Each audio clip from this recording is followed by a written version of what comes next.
Assalamualaikum warahmatullahi wabarakatuh. Kembali lagi di channel YouTube Riki Aprialdi. Kali ini kita akan coba membahas bagaimana mengukur sebuah kapasitas dari kapasitor dengan menggunakan dua alat ini.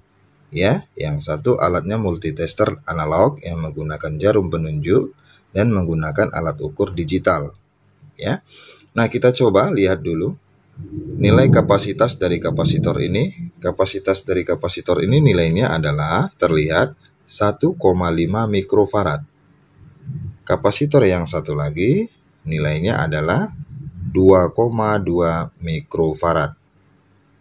Nah, biasanya teknisi agak kesulitan apabila menggunakan multitester analog ini. Kita hanya bisa mengeceknya dalam kondisi bagus dan rusak saja. Biasanya yang lemah, kapasitor lemah, kita bisa sulit mendeteksinya menggunakan multitester analog ini. Nanti kita coba dengan multitester yang digital ini bisa mengukur mana kapasitor yang lemah kapasitasnya sudah. Nah, kita lihat di sini dari bentuk fisiknya kita sulit menentukan apakah kapasitor ini masih bagus, masih layak atau sudah tidak.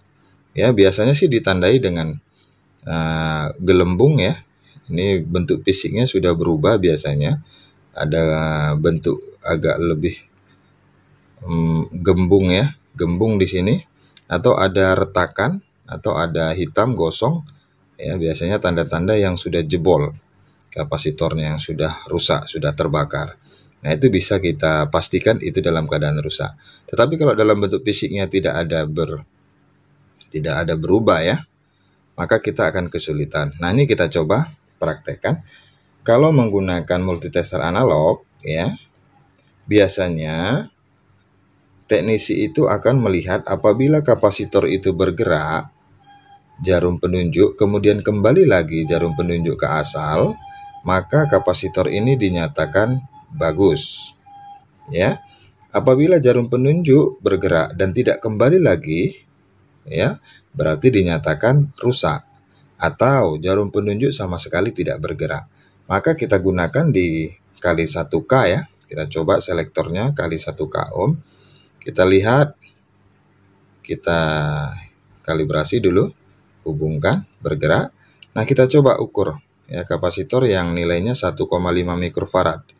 Maka multitester ini tidak dapat mengukur nilai dari kapasitas kapasitor, hanya mendeteksi bagus atau tidaknya dengan tanda jarum bergerak. Kita coba ya. Kita hubungkan ya kaki kapasitornya dengan jack multitester. Bergerak dan kembali. Ya, kemudian kita balik lagi. Ini jack meternya harus dibalik kembali. Nah, bergerak dan kembali lagi. Kita coba sekali lagi, pindahkan. Ya. Nah, bergerak dan kembali lagi. Nah, biasa seperti ini, kapasitor ini dinyatakan bagus. Ya, tetapi kita tidak bisa paham apakah ini sudah lemah, ya, kapasitasnya sudah setengah, ya, 50% atau 75% atau 25%. Kita sulit menentukannya. Nah, kemudian kita coba ini.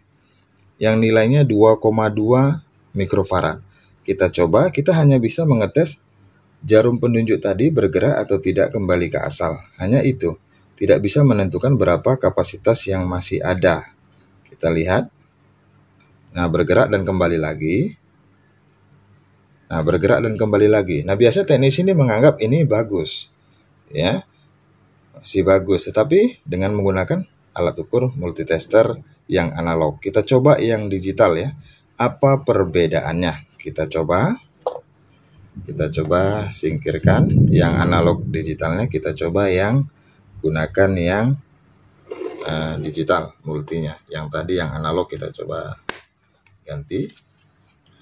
Nah, kita coba hubungkan dulu ya, kaki dari komponen kapasitor ini. Kita lihat 1,5 mikrofarad. Kita coba hubungkan kakinya 1 dan 2 ya. Kita coba 1 dan 2. Hubungkan 1 dan 2. Kemudian kita kunci. Nah, komponen kapasitor sudah terhubung dengan alat ukur. Kita tinggal hidupkan ya alat ukurnya. Kita lihat 1,5 mikrofarad. Alat ukur hanya bisa membaca dalam satuan nanofarad. Maka harus kita ubah mikrofarad ke nanofarad. Nilainya harus dikali 1000. 1,5 dikali 1000 hasilnya adalah 1500 nanofarad. Maka satuannya NF, nanofarad.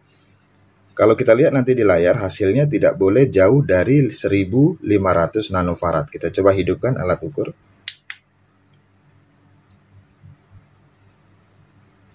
Nah, tertulis di situ 1457 nanofarad. Seharusnya 1500 nanofarad. Maka masih dalam toleransi. Di sini toleransinya 5%. Berarti masih dinyatakan kapasitas kapasitor ini masih bagus, masih sesuai dan layak digunakan. Nah, ada dideteksi ESR-nya. ESR-nya itu nilai estimasi seri resistor. Ya, di situ masih nilainya masih bagus. Yang bagus adalah yang mendekati 0. Nilainya 0,1 ohm. Mendekati 0 itu ESR-nya. Ya, dia bisa mendeteksi ESR dan sekaligus mendeteksi nilai dari kapasitas kapasitor. 1500 nanofarad, di sini 1456 nanofarad. Masih dalam toleransi dan dinyatakan kapasitor ini bagus. Kita coba kapasitor yang berikutnya. Kita coba hubungkan, kita lepas kapasitor yang 1,5 mikrofarad. Kita coba yang 2,2 mikrofarad. Kalau kita rubah ke nanofarad, maka hasilnya adalah 2200 nanofarad. Kita lihat apakah hasilnya nanti jauh atau tidak. Masuk dalam toleransi atau tidak. Kita lihat ya. Nah, kaki komponen sudah dihubungkan. Kita coba hidupkan alat ukurnya. Apakah hasilnya tidak jauh dari 2200 nanofarad. Kita coba hidupkan.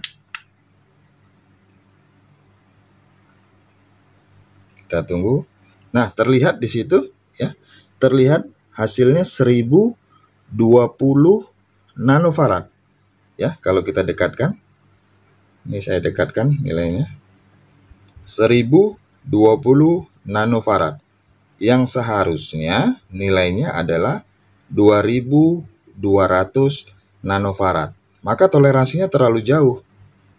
Ya, nah inilah bisa kita deteksi. Kapasitor ini ternyata kapasitasnya sudah tidak sesuai lagi.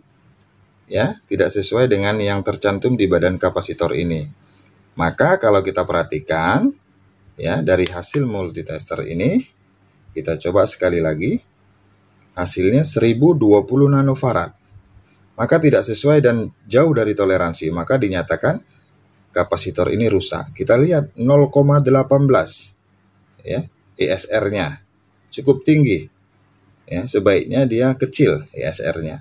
Maka kalau dari sini kita lihat alat ukur ini bisa mendeteksi kapasitas kapasitor dengan sempurna, lebih bagus dibandingkan dengan menggunakan yang analog.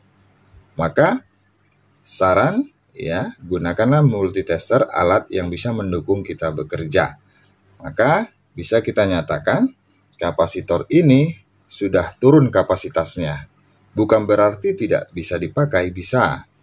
Hanya saja kapasitasnya menjadi 1,1 mikrofarad jadinya. Jadi 50% kapasitasnya tinggal. Ya, mungkin kalau pada kipas angin putarannya jadi lemah. Ya, karena kapasitas dari kapasitornya sudah menurun. Kapasitor ini adalah membantu setat awal dan membantu putaran dalam kipas angin. Nah, itulah informasi yang bisa disampaikan. Semoga bermanfaat, bisa memberikan informasi-informasi tambahan bagi rekan-rekan, bagi siswa-siswi ya yang masih belajar tentang elektronika.